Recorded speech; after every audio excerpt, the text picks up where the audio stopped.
Hello friends, welcome to my channel. இன்றைக்கி நம்ம fish fry எப்படி செய்கிறதுன்னு பார்க்கலாம். இன்றைக்கி நான் வஞ்சரம் மீன் எடுத்துருக்கிறேன் 1 கிலோ. அதில் நான் தலைப்பகுதியை தனியாக எடுத்து வச்சுட்டேன். இப்போ நம்ம தக்காளி வச்சு எப்படி மசாலா ரெடி பண்ணுறதுன்னு பார்க்கலாம். தக்காளியோட மேல் பகுதியை எடுத்துடுங்க. இதை எடுத்துட்டு பாருங்கள், இதை நம்ம போட்டுடலாம். இது வேண்டாம். இப்போ நம்ம நல்லா கையாலேயே மசிச்சு விட்டு தக்காளியோட தோலை எடுத்துடலாம். இதுவும் வேண்டாம். இப்போ இதை ஒரு ஜாருக்கு நம்ம சேர்த்துக்கலாம். இதில் நம்ம மசாலிங்க சேர்த்துக்கலாம். இஞ்சி பூண்டு விழுது சேர்த்துக்கலாம் 1 டீஸ்பூன். உப்பு தேவையான அளவு சேர்த்துக்கலாம்.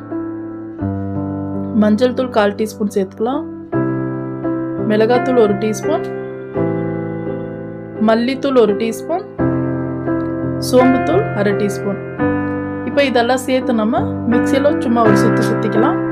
பாருங்கள், இந்த மாதிரி. இப்போ இதை ஒரு பவுலுக்கு நம்ம மாற்றிட்டு நம்ம மீனுக்கு மசாலா தடவிக்கலாம். நம்ம புளி தண்ணி வச்சு கூட மசாலா ரெடி பண்ணலாம். இப்போ இந்த மாதிரி நம்ம மசாலா எல்லாம் தடவி க்ளீனாக வைக்கலாம்.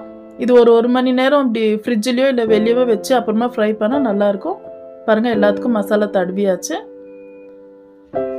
இப்போ பேனில் எண்ணெய் சூடாக இருக்குது. நம்ம மீனுக்கு மசாலா கூட நல்லா ஒட்டி இருக்கு பாருங்கள். 1 மணி நேரம் ஃப்ரிட்ஜில் வச்சுருந்தோம். இப்போ எண்ணெய் நல்லா சூடானோடனே மிதமான சூடில் வச்சு இதை நம்ம ஃப்ரை பண்ணிக்கலாம். நான் எண்ணெய் கம்மியாக தான் சேர்த்துருக்குறேன். எண்ணெய் நிறைய வேணும்னா கூட நம்ம சேர்த்து நம்ம ஃப்ரை பண்ணிக்கலாம். நான் தவா ஃப்ரை தான் பண்ணுறேன். இப்போ 1 நிமிஷம் ஆச்சு. நம்ம திருப்பி விட்டுக்கலாம். இதை லேசாக திருப்பி விட்டுக்கலாம். எண்ணெய் எகிரும். இப்போ 2 பக்கமும் திருப்பி விட்டாச்சு. இப்போ நம்மளுக்கு மீன் நல்லா வெந்துடுச்சு பாருங்க. இது வேகிறதுக்கு நம்மளுக்கு 1 நிமிஷம் போதும். இப்போ ஒரு பிளேட்டில் டிஷ்யூ வச்சு இதை நம்ம எடுத்துக்கலாம். நல்லா நம்மளுக்கு எண்ணெய் இருந்துடும். இப்போ இருக்கிற மீனும் நம்ம இதே மாதிரி ஃப்ரை பண்ணி எடுத்துக்கலாம். பாருங்க, நம்ம மீன் நல்லா ஃப்ரை பண்ணி எடுத்தாச்சு. பார்க்கவே இன்னும் நல்லா கலர்ஃபுல்லாக இருக்குது. டேஸ்ட்டும் ரொம்ப பிரமாதமாக இருக்குது. இப்போ இந்த மாதிரி மீனை வறுத்துட்டு ரசமோ பருப்பு குழம்போ வச்சு சாப்பிட்டா எப்படி இருக்கும் டேஸ்ட்டாக. கண்டிப்பாக ட்ரை பண்ணுங்கள். நான் போடுற வீடியோ உங்களுக்கு பிடிச்சிருந்தா லைக் பண்ணுங்கள், ஷேர் பண்ணுங்கள், மறக்காமல் சப்ஸ்கிரைப் பண்ணுங்கள்.